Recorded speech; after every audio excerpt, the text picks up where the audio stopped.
The waiter lifts his head, his voice steady. Just a what?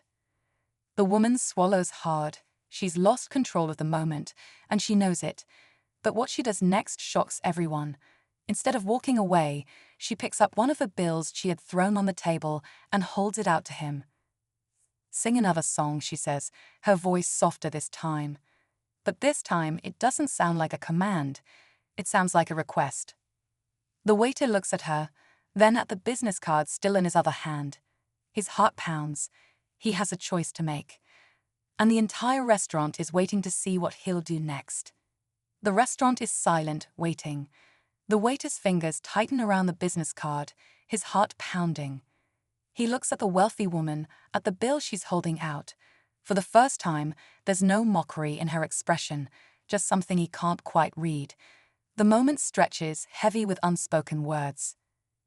Then, slowly, he exhales. He steps forward, but instead of taking the money, he gently pushes it back toward her.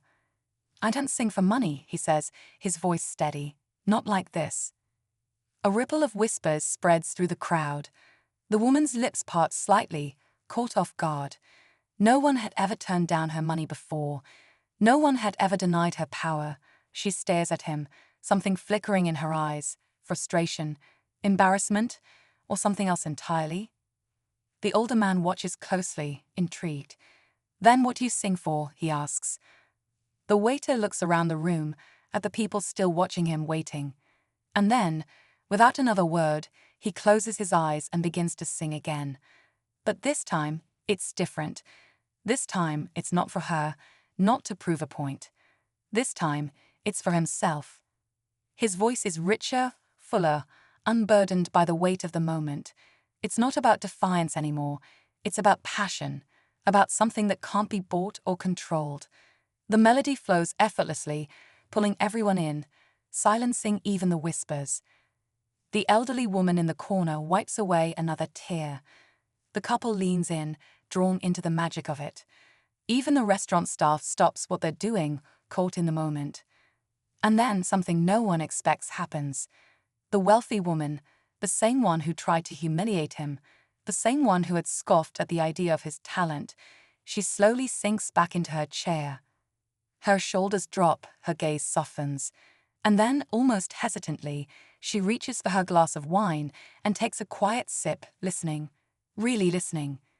When the last note fades, the silence that follows is different. It's not tense. It's not awkward. It's reverent.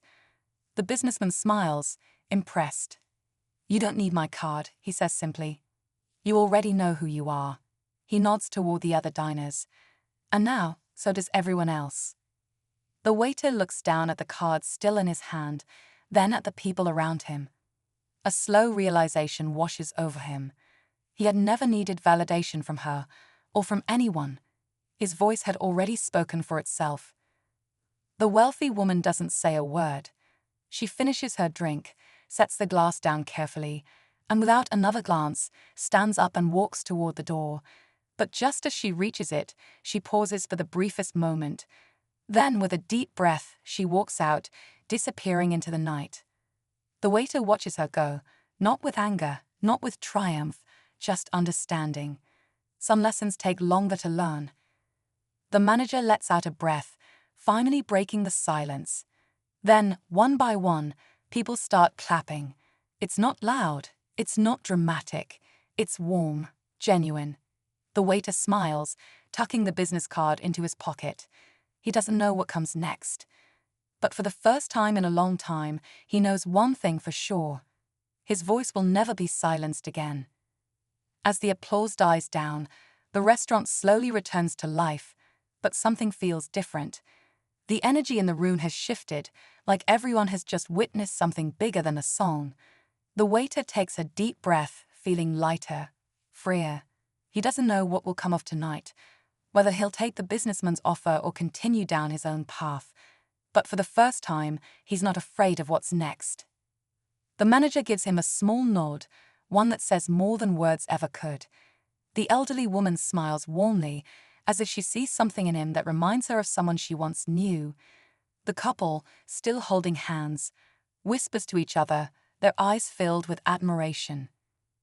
As he walks back toward the kitchen, the waiter pauses for a moment, glancing at the door where the wealthy woman had disappeared.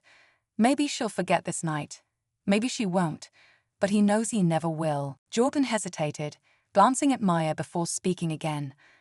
I used to hear my older cousins say stuff like that, so I thought it was normal. But it's not. You act like it's a joke, but do you even know what it does to people?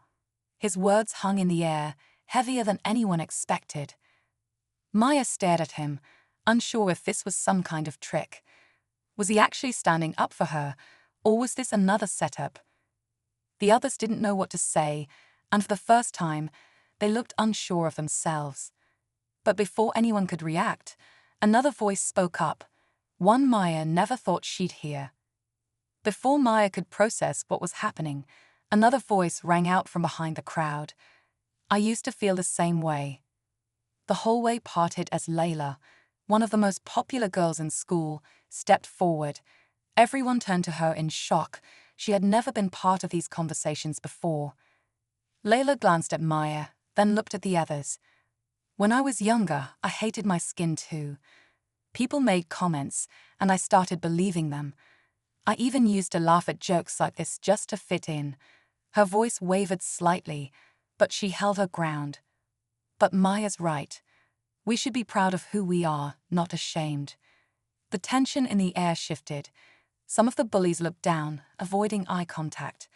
Others still seemed skeptical, but the power of their words had faded.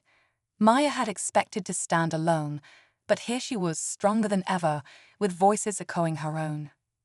And then the final twist.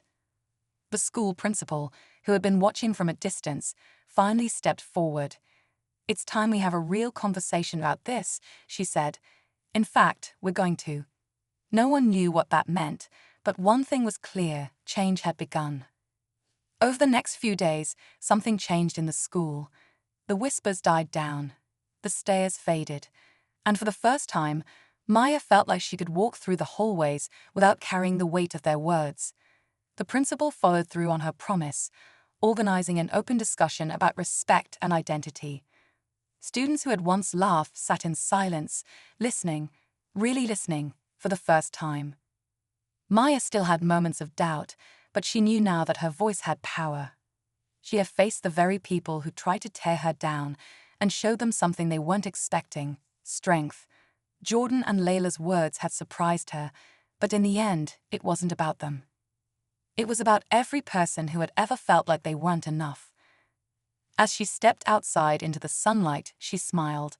Her skin, her story, her voice, they were all beautiful, and no one could take that away.